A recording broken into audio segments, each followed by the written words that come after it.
background, we will be broadcasting today's debate online on YouTube so that your friends and family can watch. A member of the debate club will be posting the broadcast link so that you can copy paste it to your friends and family. Apart from that, the debate club will also be posting the format on the right hand side, which is the chat box. So, and any questions or queries will be answered right now. If any of the participants have any doubts about the format, they can ask now. I request the member of the debate club group to please post the format right now.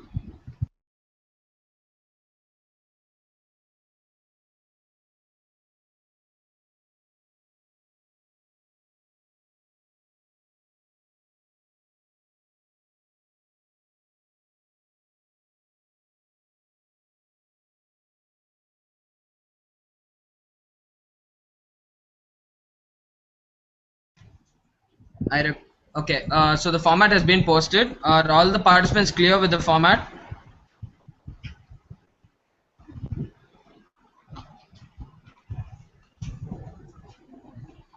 Hello. Is it the same format? I'm not able to view the chat box. Yeah, it is the same format. Do you want me to explain the format once No, before we no, start? no, no, no, no, that's fine. Okay. Okay. Cool. So today's topic will be: this House believes that the provision for of anticipatory bail for non-bailable offences undermines the legitimacy of investigative agencies, and this topic will be judged by Pavan Kapnadak. So moving on with the debate, let's move on with the first round, which is the opening statement round. I would request the first speaker from the proposition team to please unmute themselves and give out their opening statement. You have 3 minutes. Also, before you start speaking, I would request all the speakers to please keep themselves muted it is convenient so that it is convenient for the speaker to give out his opening statement. Thank you. I request the first speaker from the proposition to give the opening statement. You have 3 minutes. Yeah, thank you. Good evening, ladies and gentlemen. Am I audible to everyone? Yes, you are. Okay. You can start. To kickstart today's proceedings, I, as the first speaker from the proposition, would like to lay down the groundwork to our House's case by defining some very important terms in today's motion. Anticipatory bail is a form of bail an individual can seek or request in expectation of being accused of having committed a non-bailable offense. A person gives reasons as to why he might be harassed in prison or free of guilt. The judge then decides whether the person should be given an anticipatory bail or not. As soon as the arrest is issued, the bail too comes into force. This way, he never goes to jail. An offense of a high severity such as rape or murder, for which the accused or convicted cannot demand to be released on bail as a human right, is a non-bailable offense.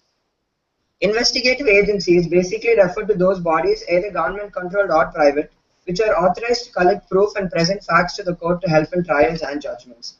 In this debate, as we from the proposition go on to prove that anticipatory bail clearly undermines the legitimacy of investigative agencies, I have a twofold argument to present. Firstly, anticipatory bail creates opportunities for further miscreant activities like bribes and coercings. A person, when in fear or anticipation of being convicted of a crime, will apply for an anticipatory bail. Once he or she gets out of police custody, he or she is free to move around the country. If he is in reality has indeed committed the crime but hasn't been convicted of guilt yet, the guilty, in all his ability and in all possibilities, will and can throw the investigative process off.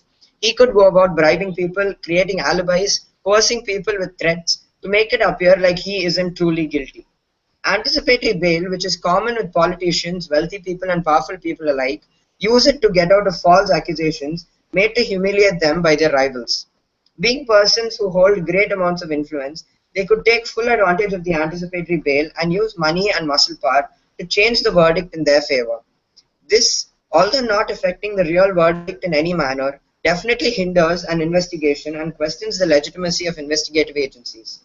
Which brings me to my second point of absconding. Now, when an individual is under an anticipatory bail, the only restrictions on his movement are that he isn't allowed to leave the country. An anticipatory bail is also issued on the precondition that the applicant must be available for court questioning at any time. This creates chances for the bailee to abscond and not respond to court calls and attend court trials. There have been a number of instances wherein people under anticipatory bail have absconded and escaped investigations, interrogations, and court summons. This creates problems for the investigative agency because A, the applicant isn't available for questioning, and B, further court sessions cannot carry on. This also leads to delayed justice for the victim, and justice delayed is justice denied. The legitimacy of the investigation is put to question here, and that of the investigative agency is undermined. With that, I rest my case and strongly urge you all to go with team proposition. Thank you.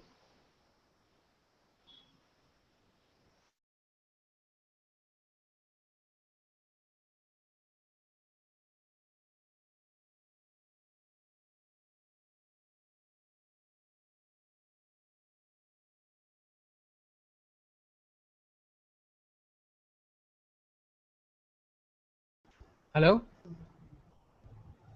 No, no. I'm really sorry for the inconvenience. Do you want to, you may start your opening statement right now. Just a clarification, I just gave my opening statement. Will I have to make it again? Oh, please give your opening statement again. Okay. Good evening, ladies and gentlemen. To kickstart today's proceedings, I, as the first speaker from the proposition, would like to lay down the groundwork for our House's case by defining some very important terms in today's motion. Anticipatory bail is a form of bail an individual can seek or request in expectation of being accused of having committed a non-bailable offense. A person gives substantive reasons as to why he might be harassed in prison or actually free of guilt. The judge then decides whether the person can actually be given an anticipatory bail.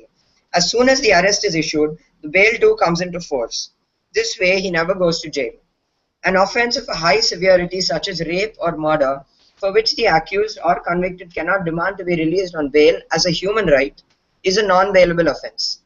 Investigative agencies basically refer to those bodies, either government-controlled or private, which are authorized to collect proof and present facts to the court to help in trials and judgments. In this debate, as we from the proposition go on to prove that anticipatory bail clearly undermines the legitimacy of investigative agencies, I have a twofold argument to present. Firstly, anticipatory bail creates opportunities for further miscreant activities like bribes and coercings. A person, when in fear or anticipation of being convicted of a crime, will apply for an anticipatory bail. Once he or she gets out of police custody, he is free to move around the country. If he in reality has indeed committed the crime, but hasn't been convicted yet, the guilty in all his ability and in all possibilities will and can throw the investigative process off. He could go about bribing people, creating alibis, coercing people with threats to make it appear like he isn't truly guilty. Anticipatory bail, which is common with politicians, wealthy people, and powerful people alike, use it to get out of false accusations made to humiliate them by their rivals. Being persons who hold great amounts of influence, they could take full advantage of the anticipatory bail and use money and muscle power to change the verdict in their favor. This, although not affecting the real verdict in any manner, definitely hinders an investigation and questions the legitimacy of investigative agencies. Which brings me to my second point of absconding.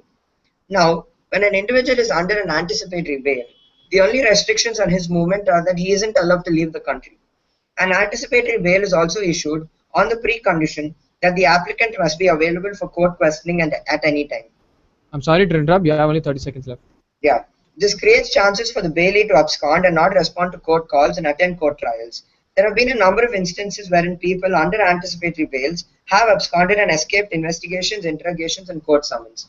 This creates problems for the investigative agency because A, the applicant isn't available for questioning, and B, further court sessions cannot carry on, thus creating a backlog of cases. Justice delayed is justice denied, and this is truly proven here. With that, I rest my case and strongly urge you all to go with team proposition. Thank you. Okay, thank you. I'd request the first speaker from the opposition team to please give out their opening statement. Thank you. Yeah, can I start? Yeah, you may. Yeah. I'm Speaker 1 from opposition. In response to what the proposition said, I would like to say, since it is in the discretion of the court to grant bail or not, it gives ultimate power to the decision of the court, leaving very little scope for interference by the bureaucracy. Now, does the provision of anticipatory bail for non-bailable offences undermine the legitimacy of investigating agencies? I strongly believe no. The perfect example is an incident in England where 11 people were convicted in 1975 for bombing a pub. After spending 16 years in prison, the case was reopened and they were found to be innocent. Then PM issued a public apology to the 11 in 2005 and the end. Well, let's not forget, all of the 11 were innocent. 68.5% of the countries in the world are democratic countries, and the freedom of person, right to represent in court, and trial by juries impartially selected are the most fundamental rights of a democratic country, and this is similar to what an anticipatory bail provides. So I don't see how the access of a suspect to an anticipatory bail can undermine the legitimacy of the investigating agencies. For at the end of the day, the accused too is only and only a suspect, irrespective of what he is accused for. The very provision of an anticipatory bail itself stands as a protector of the innocent and is basically a bail by which the imprisoned falsely can seek relief from the imprisonment, and giving a suspect a chance of bail is giving him his right and not undermining the legitimacy of these agencies, because these agencies are doing just what they are supposed to do. Providing a suspect a bail is in no way undermining their legitimacy. For this bail is important when any person apprehends that there is a move to get him arrested on false or trump up charges, or due to enmity with someone, or he fears that a false case is likely to be built up against him. He has the right to move the court of session under this section 438 for grant of bail in the event of his arrest. Hence, the necessity of granting anticipatory bail arises mainly because sometimes influential persons try to implicate their rivals in false cases, and the purpose of disgracing them or for other purposes by getting them detained in jail for some days. Well, let's say for some reason there is no provision of this bail, then there are three reasons that are going wrong over here. One, probably an innocent has been imprisoned. Two, a suspect who has probably been framed is unnecessarily subjected to the jail time. And three, you are probably concentrating every single day on the wrong suspect and you're not allowing him to appeal to court, whereas the actual culprit is actually on the loose. The very question of undermining legitimacy of investigating agencies arises only if there is no trial of court, and it is not that the court is going to neglect evidences and facts provided by the investigating agencies, but in turn it is actually giving a suspect a chance. The bail is going. Yeah. Are you finished with the opening statement? Okay. Can I speak for like 30 seconds? No, your time is up. Okay, thank you. Okay, yeah, I would request the second speaker from the proposition team to please unmute themselves and give out their opening statement. Today's opposition has clearly not understood the topic. The first speaker of today's opposition came here and told us that giving a suspect bail is a right of that suspect. But today's topic clearly states for non-bailable offences. Now, what exactly is a non-bailable offence? The difference between a non-bailable offence and a bailable offence is that for a bailable offence alone, it is a right of the suspect to get bail. But for a non-bailable offence, it is completely the discretion of the court to provide bail. And even here, there is the theory that says that law is not completely just because the richest people can afford the best lawyers and thus sway the law in their favor. But that is a debate for another day. And as for that England example which the first speaker of Team Up gave us, that was a miscarriage of justice. And I don't see how it has anything to do with anticipatory bail, or nor does it involve any investigative agencies at all. Now, coming to my constructives for today, I would like to start off with an example of Sanjay Chandra. Now, Sanjay Chandra, the director of Unitech, was one of the accused in the recent 2G scam case. In 2011, he was provided by bail by the court. In 2013, however, the CBI discovered damning evidence, a tape to be precise, that showed him talking with the prime prosecutor AK Singh, influencing him and bribing him, and also talking about one of the prime witnesses in the case. Now imagine what would have happened here if the CBI had not found this. As soon as the CBI found this, AK Singh was removed as prosecutor and the case could go on. If they had not, then the prosecutor would have been biased, would have been influenced by the accused because of his bail, and the case might have carried on to a miscarriage of justice. And imagine if such a prime witness could have been influenced or coerced, then key evidence might have been lost to investigative agencies, and their legitimacy would have been in question.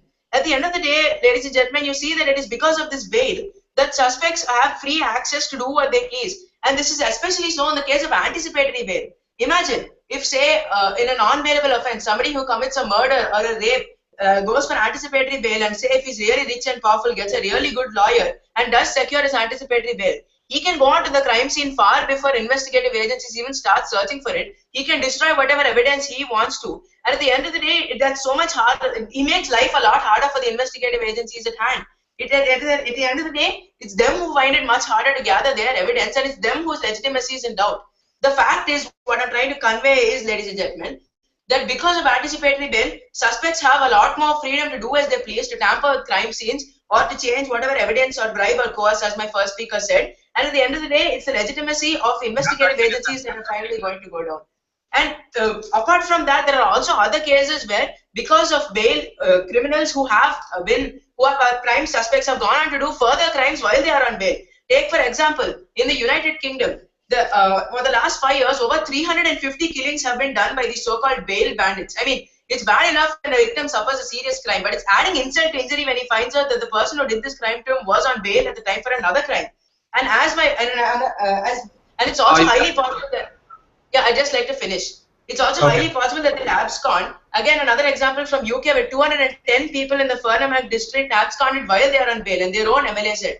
So finally, as my first speaker again said, justice delayed is justice denied. And if you believe in upholding the legitimacy of our investigative agencies, okay. The next time, I would request the speaker to please listen to the moderator. You have taken more time than is actually necessary. Please keep that in mind. The speaker apologizes. Yeah, I would request the next speaker to please unmute themselves and give us their opening statement. Hello. Yes. Yes. I'm speaker 2 from opposition, and I would like to start by questioning my opponent from proposition. He said, what about a politically sound person who gets a good lawyer and gets bail? But did you ever stop to think about an innocent who is not given bail? We have all heard the saying, innocent until proven guilty. Anticipatory bail is only provided before the judgment is passed, and it's not given to anyone and everyone. It's only given when the court feels that the accused is not guilty of the offense, and when the court is sure the accused will not and cannot tamper with the investigation and is incapable of escape. The accused needs to follow a set of rules and regulations that make sure he does not interfere. Anticipatory bail is granted only when the court is absolutely sure of the accused not being able to interfere with the investigation and proceedings of the case, and when the accused has no say in the investigations taking place. So I don't understand how it can possibly undermine the legitimacy of the investigatory agencies. A survey recently conducted in the US states that 69% people who are given anticipatory bail are actually innocent. 69% people who have a better life because of the existence of anticipatory bail. I strongly believe that it is more important to save an innocent than to punish an offender. Imagine being falsely accused of a murder you did not commit and being forced to stay in jail before you are even proven guilty. Non-bailable offences like murder are usually quite the thrill for the media. Many cases are tried in the media even before it hits a courtroom. Decisions are made. We seem to already know the accused is guilty even without proof. Court cases go on, many times lasting 10-20 years. Is it right for an innocent to have to suffer in jail for that long? Is it okay for him to lose his life, freedom and happiness?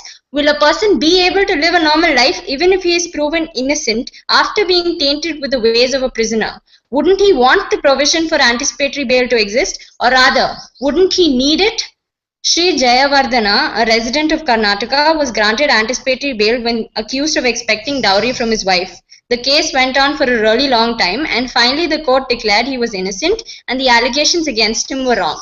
If not for the bail, this man would have been in jail for all that time and his life would have been completely ruined.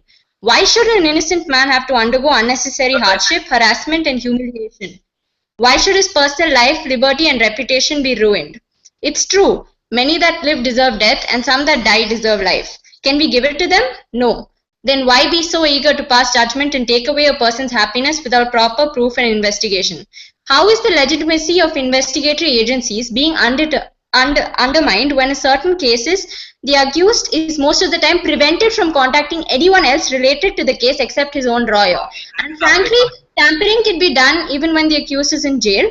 because he really can't do anything himself. There are people who work for the guilty, try saving them. So why don't we stop wasting our efforts punishing the innocent and protect them instead? Thank you. Okay, thank you. We'll be moving on to the next round, which is the judges questioning round. I request the judge to ask 2 questions to the proposition team. The proposition team will be given 2 minutes to note down these questions and given another 5 minutes to think and answer these questions.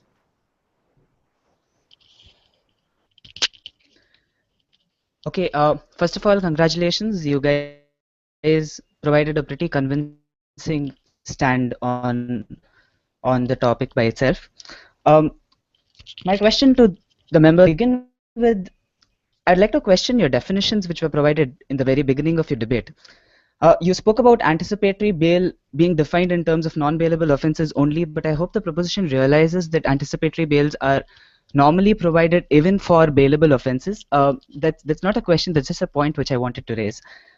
Please make a note of that though.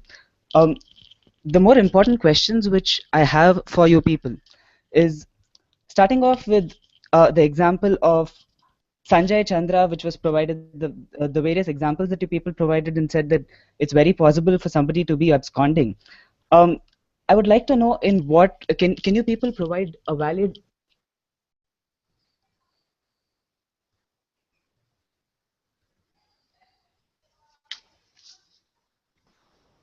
Hello, Mr. Pawan.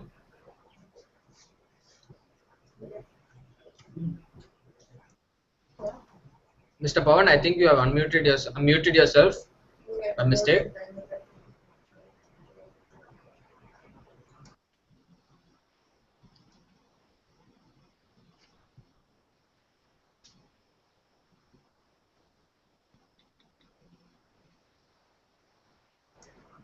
Yeah, sure, no problem.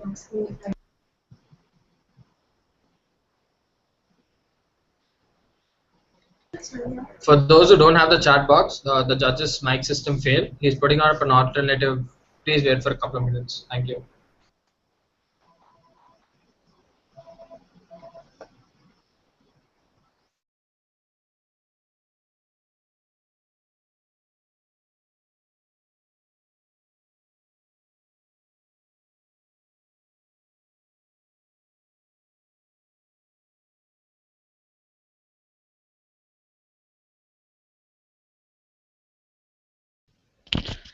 Sorry guys, thank you for the patience. My mic system had failed, so I was trying on an alternative. I hope everybody can hear me. Yeah, you can. Yeah, we can hear you. Yes, Judge. Yeah, thank you.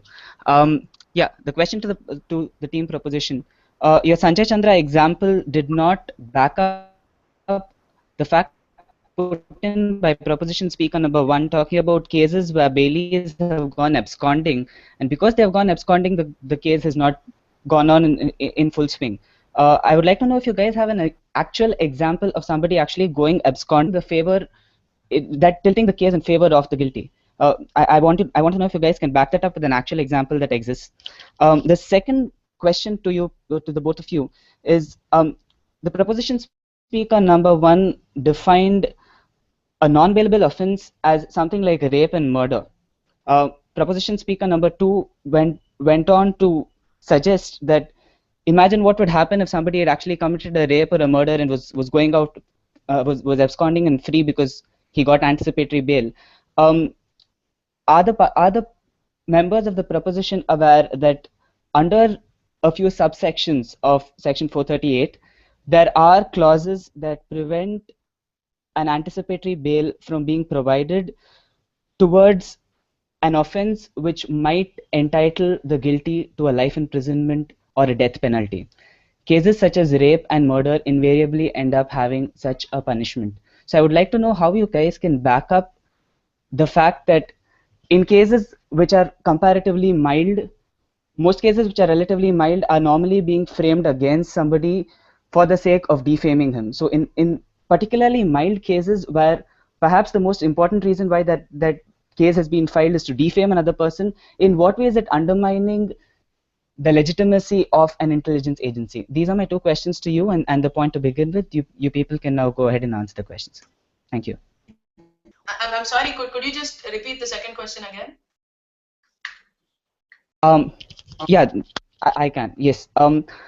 My second question was that both the members of the proposition spelt out rape and murder as examples of non-bailable offenses. That was part of your definition as well. And proposition speaker number 2 went on to add that imagine what would happen if somebody had committed a rape and a murder and was scot free because he obtained an anticipatory bail. My question to the both of you is under section 438A, under a few subsections within that very section, there are clauses that prevent an anticipatory bail legally being provided for any case where the guilty might end up getting life imprisonment or death penalty as a sentence. So that rules out the possibilities, most of the possibilities at least, of rape and murder coming into the purview of this topic. So in cases of milder crimes which are non-bailable offenses, invariably it ends up being a case for the defamation of the person against whom the case is filed. So in such cases, I would like to know in what way would it undermine in any way the legitimacy of the investigative agencies? Barring the two examples which you people gave in your first and second speeches, I would like to know that. I hope the question is clear to the two of you. Yes, yes, the question was clear. Thanks. Okay, the team has exactly 5 minutes to think and answer these questions. Your time starts now.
Hello. Hello? Yeah. Yes. Yeah.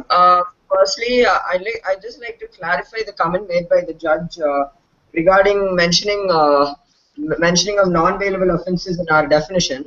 Uh, we understand that exactly wasn't the definition, but we mentioned it for the sake of today's debate, considering that today's debate entirely lies upon non-bailable offences. Can I just clarify that? You did give us a comment that we were only speaking about non-bailable offences and not bailable offences, but we were doing that because that's today's topic. Only non-bailable offences. I'm sorry for intervening to the two members of team proposition, but I did not mention that we are talking only with regard to the non-bailable offences. I can understand that the topic demands that. My comment specifically was with regard to the definition by itself, just to ensure that it's made clear to everybody else over here that it's available. Anticipatory bails are available even for bailable offences. Although that's not within the purview of the topic, my comment was just to mention that the definition was not complete by itself. That's all. You guys can go ahead and answer the questions. This is not going to play any major part in the judgment by itself. Okay, to answer the first question, firstly, I'd like to clarify that today's topic is that this House believes that provision of anticipatory bail on non-bailable offences undermines the legitimacy of investigative agencies. The topic is not whether anticipatory bail is necessary or not, and we just like to remind team opposition that. Now, the Sanjay Chandra example was to explain the absconding point that the first speaker said. It was a separate example. For that absconding point, I can give you an example. in the United Kingdom, there's a district called Fermanagh and South Tyrone, and their MLA Lord Morrow recently announced that they had calculated with the Justice Minister, and 210 people who were on bail were absconding at the moment. So that would be a reply to the first question. And the second question, Ishwar, would you reply to that? Hello? Yes, Judge, coming to the second question, what we meant to say that regarding with the mention of rape and murder is that in spite of what was the severity of the crime, in spite of the severity of the crime, I'm sorry, it's not very clear on the side. See, yeah, I'll answer. What we're trying to say is, there are different degrees of non-bailable offences as well. But no matter what the degree, there is always the chance that with a good lawyer, an anticipatory bail can be secured, and evidence can.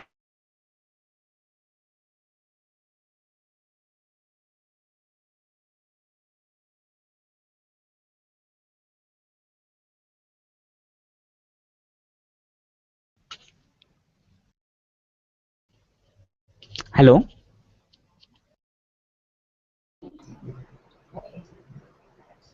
Hello. I'm sorry, I did not catch the answer by participant number 4. It was only partially audible. Was that only to me or was that to everybody else as well? Was that to question 1 or question 2? I'm question sorry, 2. Question 2 is not completely audible. Yeah, Arjun, you answer that. My mic system Shall I repeat the answer? Yes, please. Arjun, Yes, you please. answer that. I'm not able to hear things very clearly. Hello, Arjun. Yeah, am I clearly audible? Yeah, Judge, my I would give you have only 1 minute to answer this question. I request you to answer the question. Yeah, sir. My partner will be answering that because my mic system here seems to be failing. Okay. Yeah, sure. Go ahead. Go ahead. Somebody answer that quickly, though. Okay, so the answer. Yeah, you asked us why there were different degrees of non-bailable offences and how the investigative agencies are undermined in the milder ones. Well, the thing is, it doesn't matter what the degree of the non-bailable offence is, as with a very good lawyer, you can secure an anticipatory bail. And no matter what the degree of the crime, if the suspect goes around tampering with evidence or creating false alibis, even for milder crimes, it still makes the life of investigative agencies much harder to discover this evidence or discover these facts, and thus it undermines their legitimacy. Was I audible? Yes, yes, you were. Yes, you were. I would like to know from the moderator, is there time for a rebuttal? Should I stop at that? I guess we're running out of time, aren't we? Yeah. Is there a time for a rebuttal question, or are we running out of time? Can we go on to the opposition? We'll have an interaction session after the cross round where if you want you can rebuttal. But right now let's move on with asking the questions to opposition team. Okay, guys from the opposition, thank you for the answers. We'll now move on. Am I audible to the members of team opposition? Hello? Yes. Yes. Okay, perfect. Yeah, so my question to the members of team opposition. Question number 1. The first speaker of team opposition mentioned a few examples, or rather a few, the accused might be a suspect or might not actually be end up being guilty. It might be an innocent person and so on and so forth. You guys are pretty convincing the way you all spoke. But I would like to point out and ask you a few directed questions with regard to the same. Question number 1.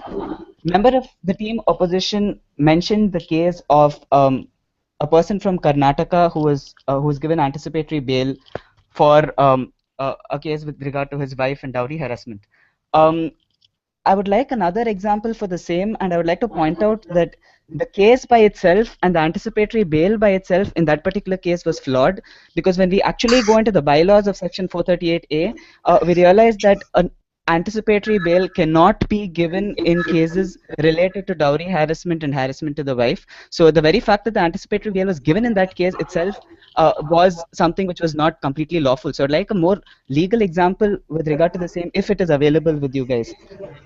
My second question to you people is something which is a little more moral in terms of because you guys have been talking a lot in terms of morality, so my question is also in terms of morality. You all mentioned that according to a recent survey, 69% of people are innocent, and only 31% of people given anticipatory bail end up being guilty.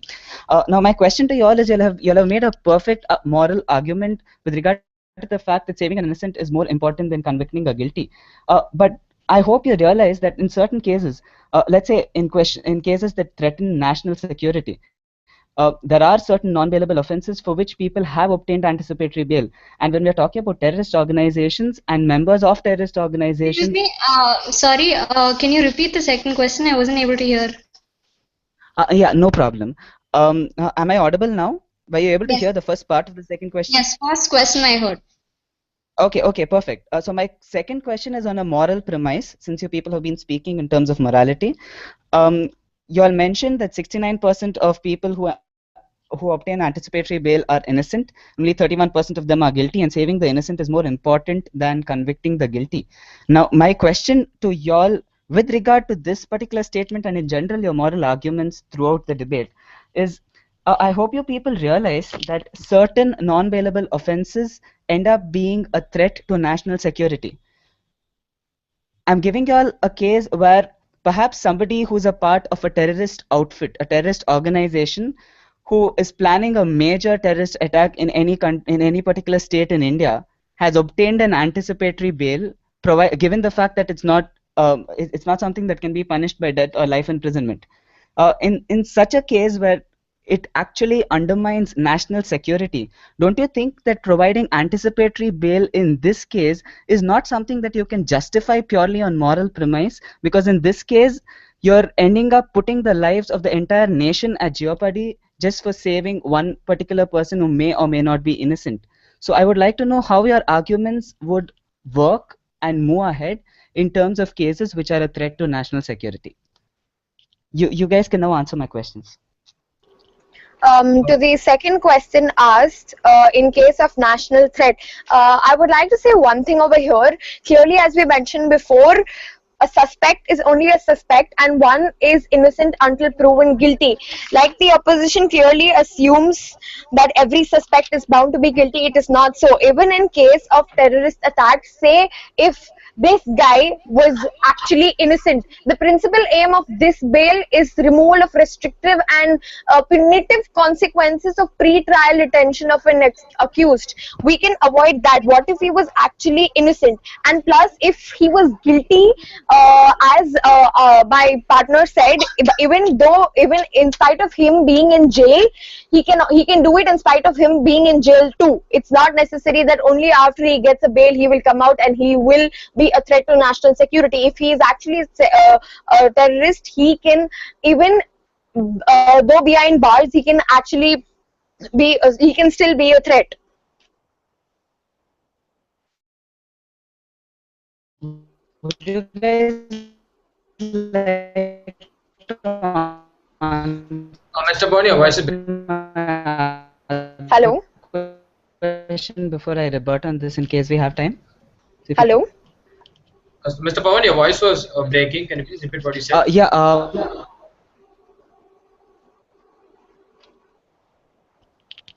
Hello? Hello? Am I audible? Am I audible to the participants? Yeah, you are. Okay, perfect. Would you guys quickly answer the first question and then I'll rebut on the second answer which you gave me? Yes.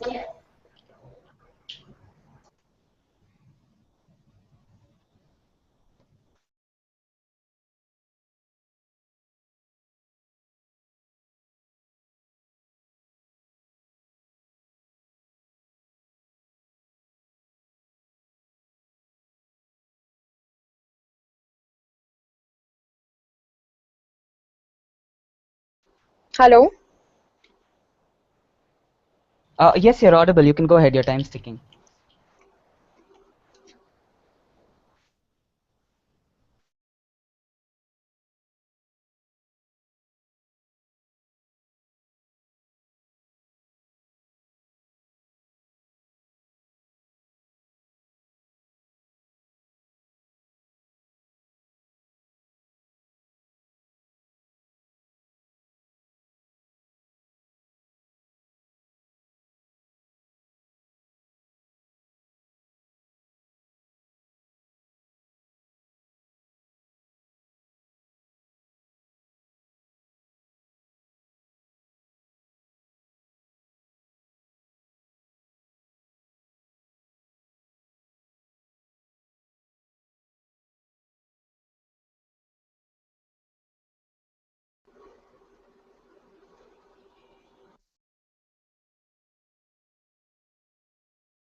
You have only 2 minutes to answer your questions. I suggest all of you to ask.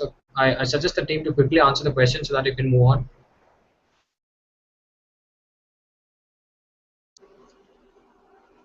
Yeah, the first question was regarding an example to prove what we are saying, right? Yeah. Now I do not have an example to say that for a case to say that an anticipatory bail was provided and the suspect was proved innocent. But clearly, as we mentioned before, it is we still believe that an innocent, it's better to give justice to an innocent. It's better that an innocent is not in jail for something that he hasn't done, rather than someone not being given justice. Okay, okay, perfect. Do I have time for a quick rebuttal question? Moderator? I suggest we move on. Go on Okay, with perfect, the perfect. No flash problem. and round so that it will be No better. problem. Out of time. Sure, sure. Okay. Okay. Okay. Are all the questions answered properly? The Does anyone have anything else to answer from the opposition? I guess you Those were guys have a the two. minute's time or so. Yeah, those two questions were what we asked and we answered, right? Yeah, so if you're satisfied with the answers, I guess we can move on. Yeah. Okay. Okay. We'll move on to the next round, which is the crossfire round. Here, the same rules apply to as the judges questioning. I would request the proposition team to pose 2 questions to the opposition team. In this round, equal number of questions are supposed to be posed. So I suggest the team to pose a minimum of 2 questions and maximum of 4 due to time constraints. Okay, Judge Arjun, will you ask the first question?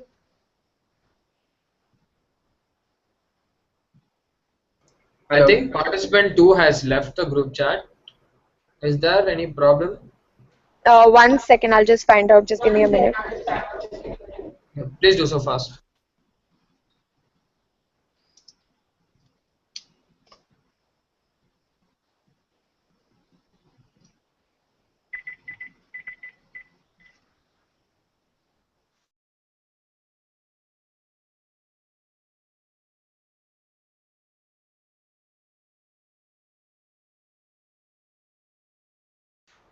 Has she joined? Hello? Yeah, I think she has. Participant 2, can you please um, acknowledge his presence here? Participant 2.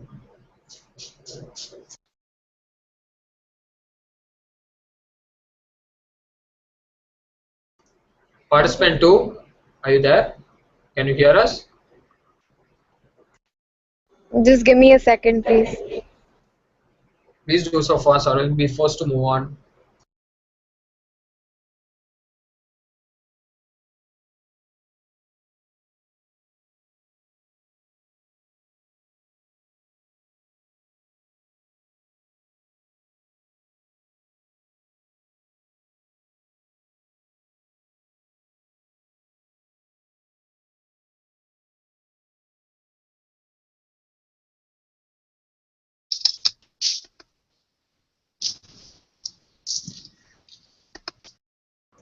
Participant 2.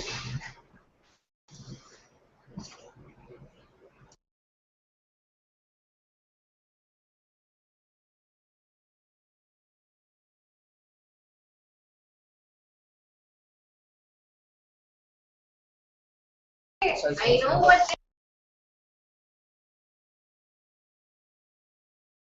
I think both the teams are having some technical issues. Can you please find out what has happened to your partners? Yeah, just a second.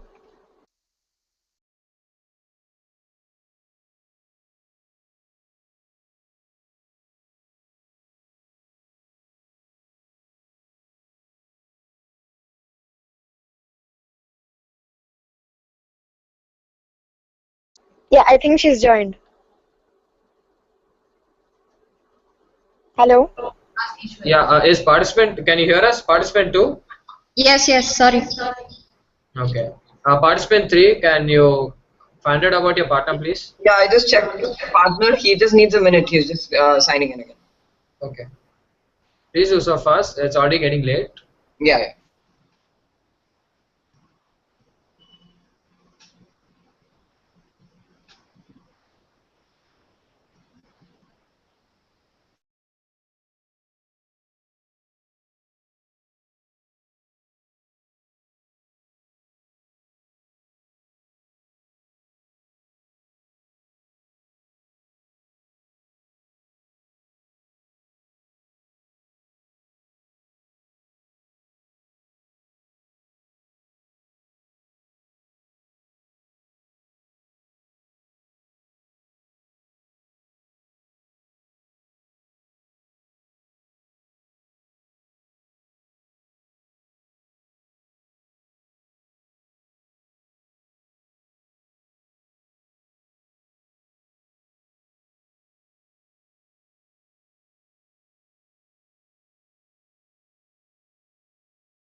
Hello, have the questions already been answered or can I take a shot at it?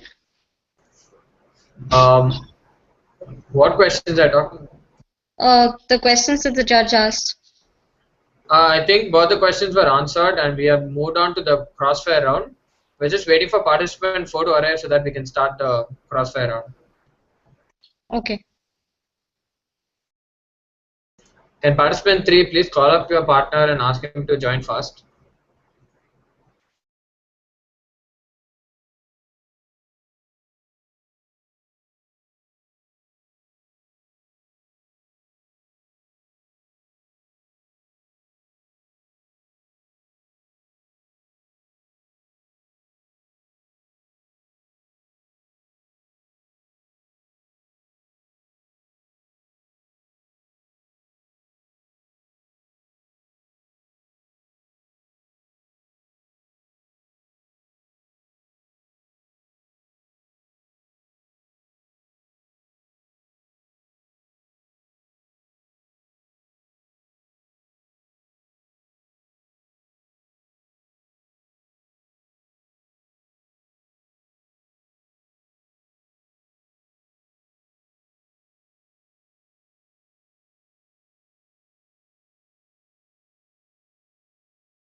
Participant 4, can you hear us? Yeah, am I audible? Yeah, your voice is breaking a little bit though. Okay. Okay, can all the participants please check whether they are audible or not so that we can move on with the debate? Hello. This is participant 3 and am I audible? Okay, since all of us are audible, let's move on. I will request the proposition team to please ask 2 questions to the opposition team. Okay. The first question is, am I audible? Can I be heard? That wasn't a question. I just want to know if I'm audible. Yeah, Yeah, you are. yeah. You are. Yeah. Yes, you're audible. Okay.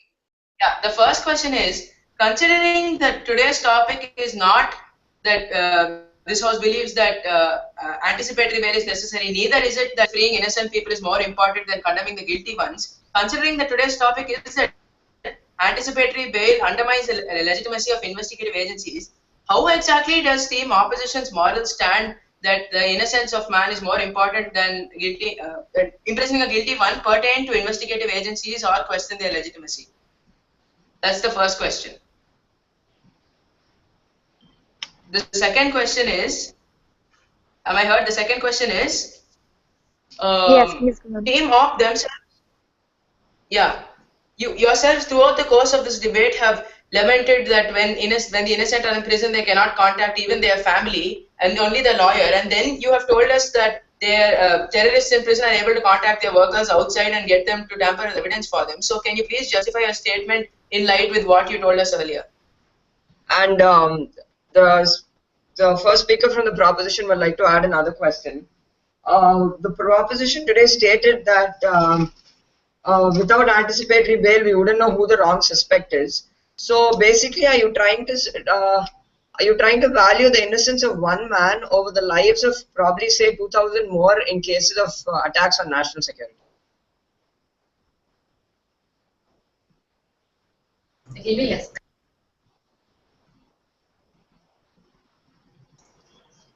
Is the team clear with the questions? Yeah.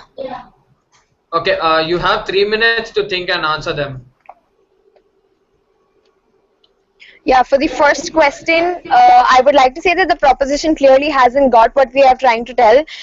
See, it's not that it's clearly you have been assuming from the beginning that every single suspect is bound to be guilty. What we are trying to say over here is not whether anticipatory bail is important or anything. See, it is important. Everyone agrees to that. The point over here is the provision of an anticipatory bail is going to save an innocent from, can you hear me? Hello? Yes, we can hear you. Yeah. Yeah. So the whole point of an anticipatory bail is so that an innocent is not subjected to that jail time. Is not subjected to that. That's it. And coming to investigative agencies, the job of an investigative agency is to investigate and get all evidences and facts and everything. They are doing just what they are supposed to be doing. Next, when it is coming to the suspect is just given a chance to place himself in front of the court, and an anticipatory bail is just going to make him free of that jail time. It is not. I think you people don't get it. It is one of you stated that the person never goes to jail. It's not that he never goes to jail. The trial is still left. The anticipatory bail does not make him completely free of the charge against him. It is not so. The trial is still left. Ma'am, just a minute. I need to clarify something. Hello? Ma'am, just a minute. I need to clarify something with the moderator. Can we repeat the question? Yeah, can we repeat the question? Moderator, are we allowed one rebuttal point? I think that is the next round. Can we complete? If it's related to the question, then you may. Yeah, Arjun. Can we do that in the crossfire round, please? Can we complete this? Let's move on. Yeah, let's move on. Please answer the rest of the Yeah. question. Yeah. So that is what we are trying. Hello, am I audible? Hello? Yeah, so that is what we are trying to say. Can I just And doubt? Okay, yeah, please go on with the doubt quickly.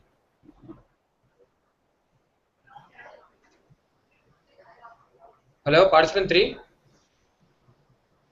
can I continue, please? Yeah, actually, please go on. I don't Yeah. think they are... So that was for your first question.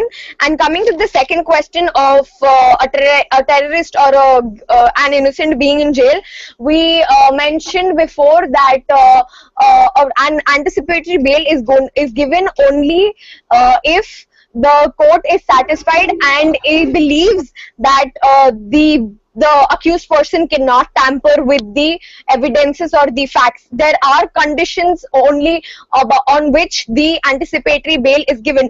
Coming to a terrorist, there is a difference. There is a clear difference between a terrorist and a normal person.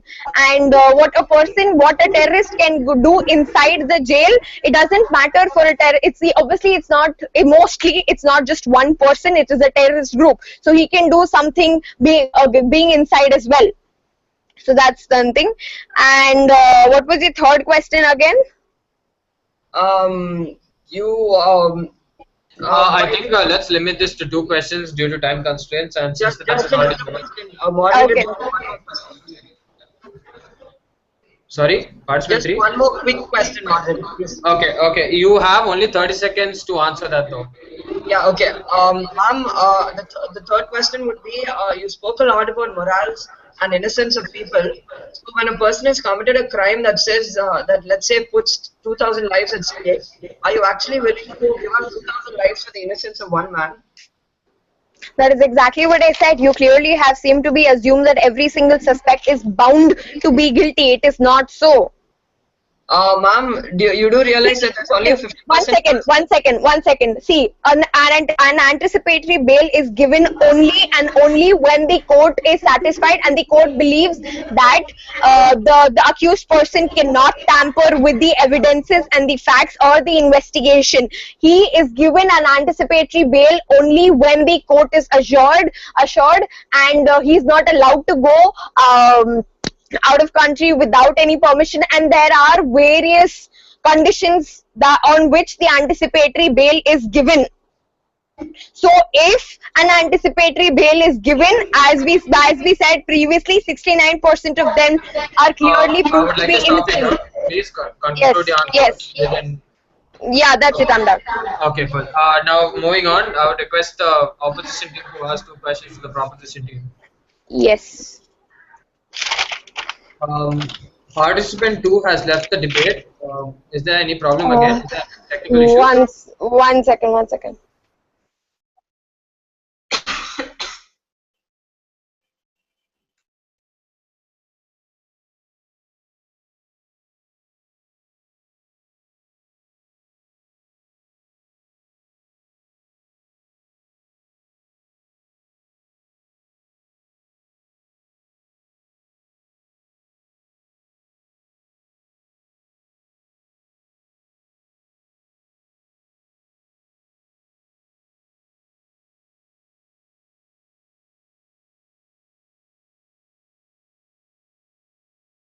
Yeah, has she joined? No, she Hello. hasn't. No, she hasn't. Okay.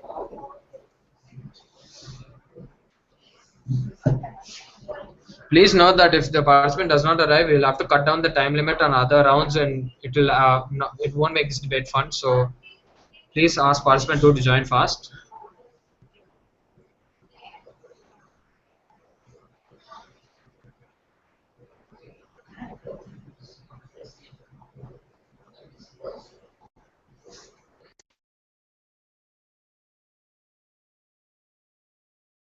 I guess she's facing some technical issues. Just give me a minute, please.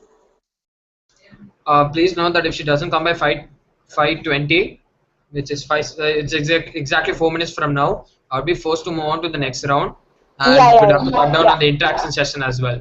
yeah. Just a minute.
Participant 2, can you hear us?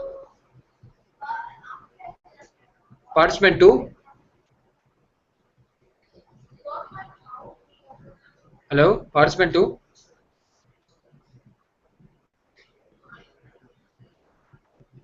Participant 1, please check with your partner and see. Yeah. We are running really late, and we really need to move on with the debate.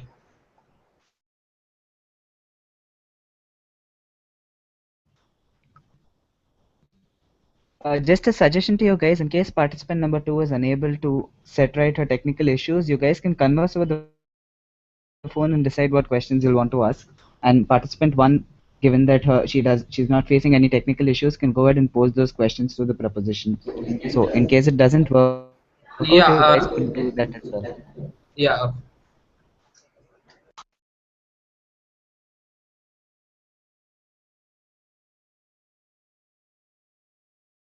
Yeah, just a second.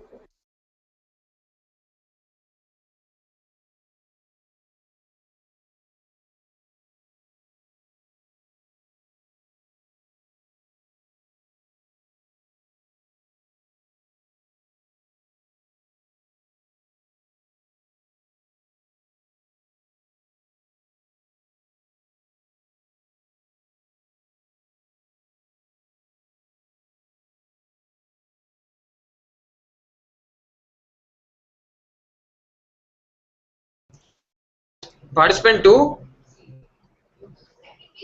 are you there in the hangout? Can you hear us?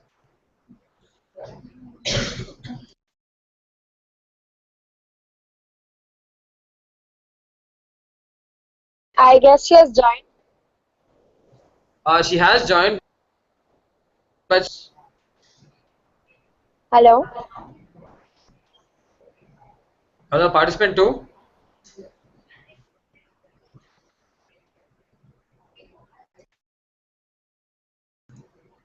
Due to time constraints, let's move on. Participant one, I request you. I mean, opposition team. I asked you to post the questions to the proposition, if you may.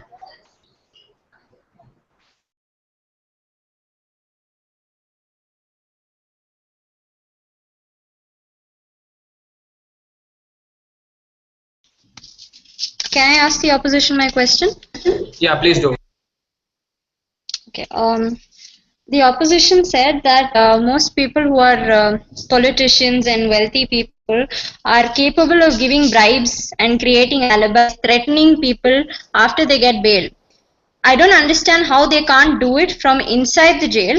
When they are such high level people, they can do anything. They can drive those police officers sitting there. They have people working for them who are particularly working on this matter, trying to get them out of jail. So whether they are inside or outside, in that case, it wouldn't really matter. So shouldn't we rather try to make sure that the innocent people can avail bail when it is needed?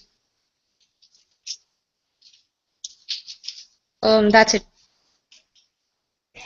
Yeah, You. and the second question, can I ask, please? Yeah, please do. Yeah. The proposition mentioned that the accused, if given anticipatory bail, never goes to jail, and he can influence the judgment. I would like to ask over here, how is it that he never goes to jail, because there is the actual trial left? Yeah.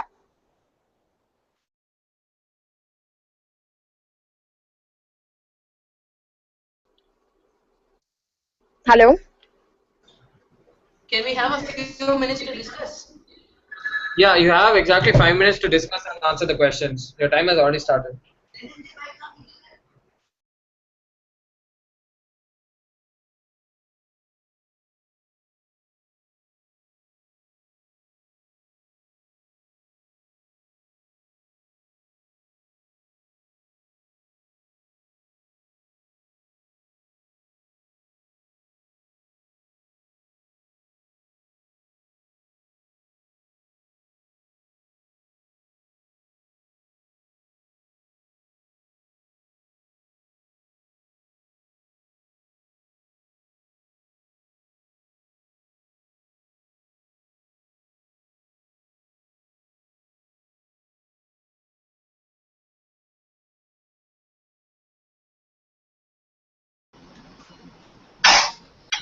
Hello? Yeah, I'll answer the Yes. first one. Yeah, sure. Um, for the first question, when people are in jail, it's a lot harder for them to access their finances, telling banks and whatnot, and that's not exactly easy to access when you're inside a jail. However, when you have bail or anticipatory bail, you can go around and do a lot of things, access a lot of things such as money, which you would not have been able to access from within jail. In other words, it's infinitely easier for anybody to do practically anything outside jail from inside jail, and anything includes bribing or removing evidence, which would be a lot easier if the person were outside jail rather than inside jail. And my team member will answer the second question. Okay, coming to the second question, what we mean to say by what we said earlier is that with an anticipatory bail, from the time the arrest warrant is issued, the bail too is in effect. So basically, for that particular crime, he doesn't go to jail immediately, and we do not mean to say that he never goes to jail ever again. But for that particular, Yeah, by never, with that particular, we didn't mean because the anticipatory Yeah, bail comes into effect the minute the arrest warrant is issued.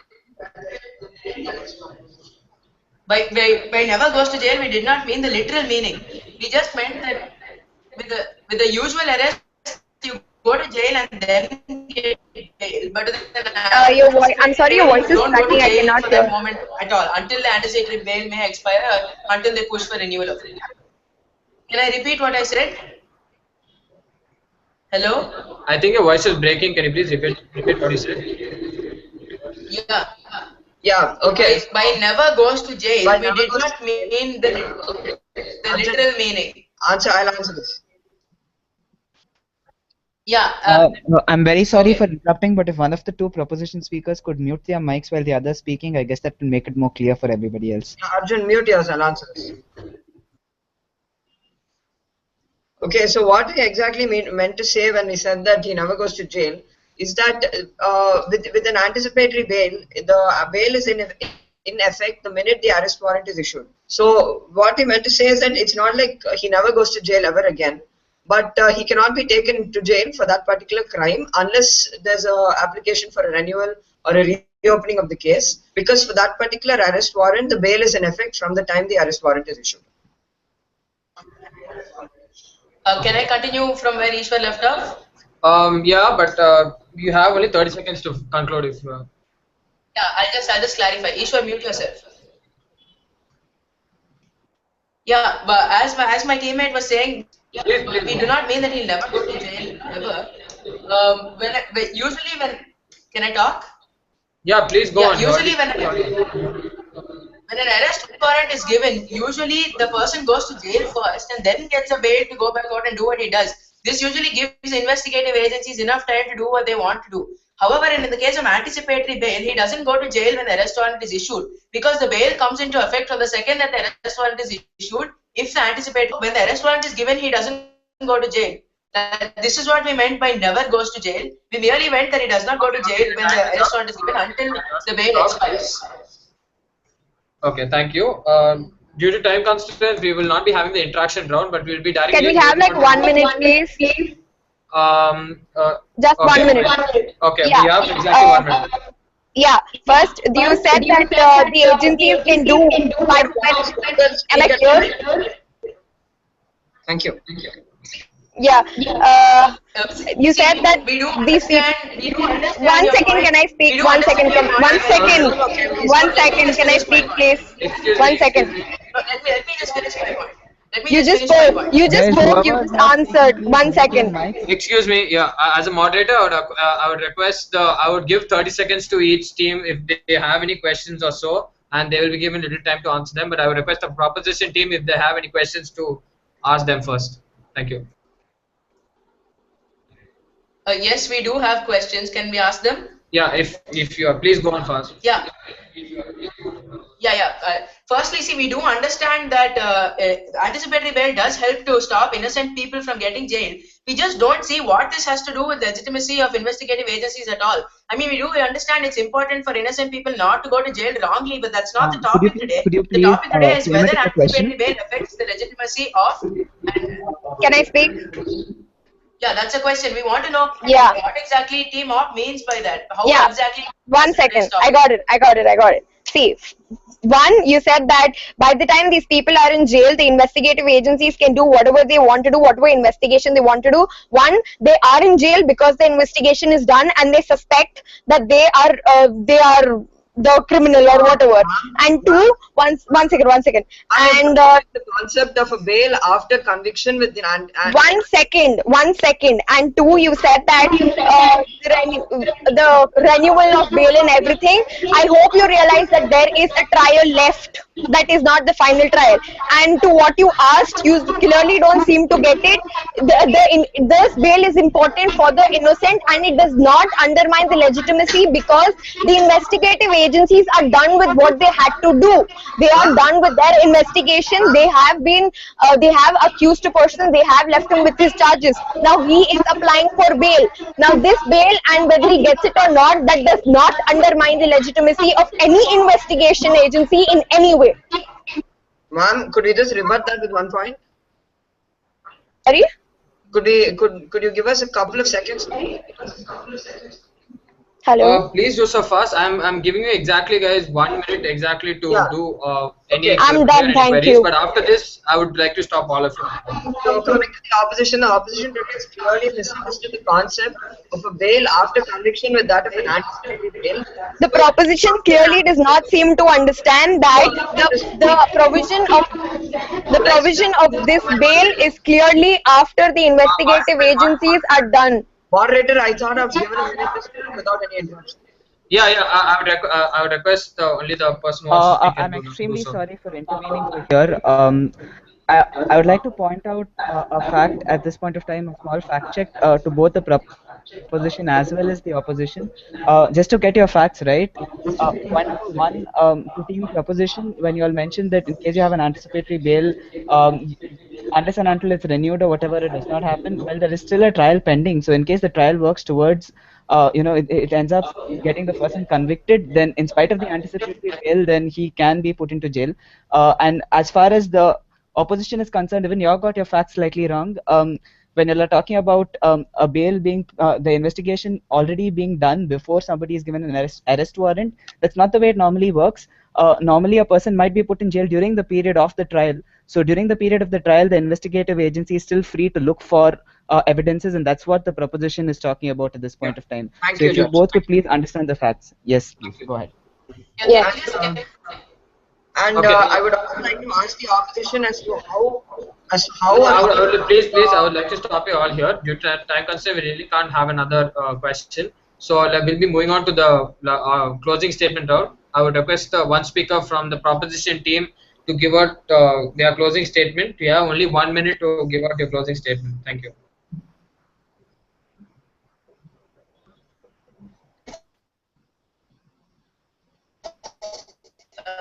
Ask the appointment team opposition.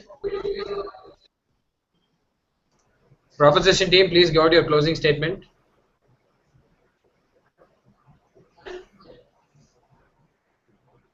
Hello? Hello? Am I audible? Yeah, you are audible.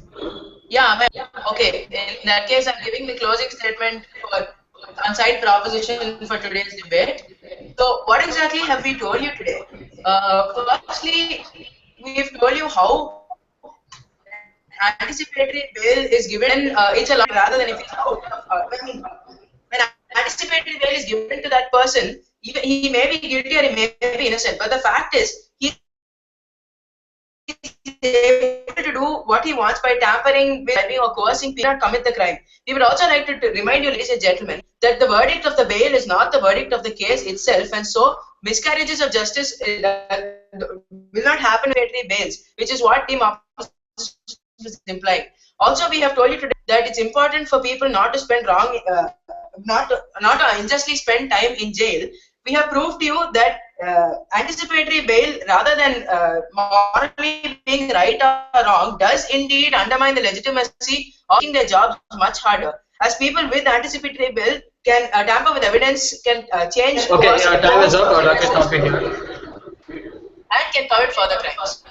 Okay, thank you. I would request the speaker from the opposition team to please give out their closing statement. Yeah.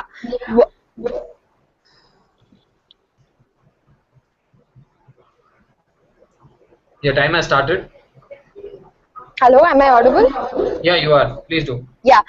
One, in case of miscarriage of justice, that can happen with bail or without bail. That is a completely entirely different issue. We are not talking about that. And an anticipatory bail does not undermine the legitimacy of investigative agencies in any way, because clearly an anticipatory bail is provided only after many conditions and only after many conditions, and the court is assured. Also, there is a trial left, and this bail and this session where the bail is given, that is not the end line, that is not it.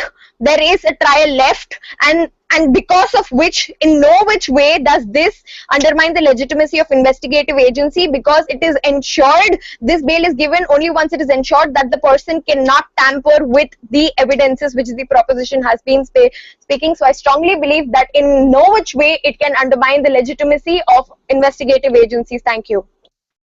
Okay, your time is up. Now we'll be moving on to the last round, which is the audience questioning round. Here, a member of the debate club will be putting one question to the proposition and one question to the opposition team. Both the teams are required to give a 150-word answer to and email it to the debate club group within 10 to 15 minutes. Any questions regarding to the any queries regarding to this question can be asked. You can discuss with the debate club group later. Also, the answers that will be provided by both the teams will be made into a post and will be posted on the debate club group. the number of likes for both for the post will determine 50% of your result, and the other 50% will be determined from the judges' marks. So the questions for the audience, I mean for the proposition opposition team, will be put up in the chat box. 1 second, can you please mail me the question because I cannot see my chat box? The club will be mailing the question to you shortly after. Yeah, thank you so much. Yeah. So are both the teams clear as to what they are supposed to do with the audience question? Any doubts that they have? No. Okay. With this, we formally conclude our debate. I would like to thank all the participants and the judge to come and judge this debate. This has been a wonderful debate, and I wish you all the best for your results. Thank you. Thank you.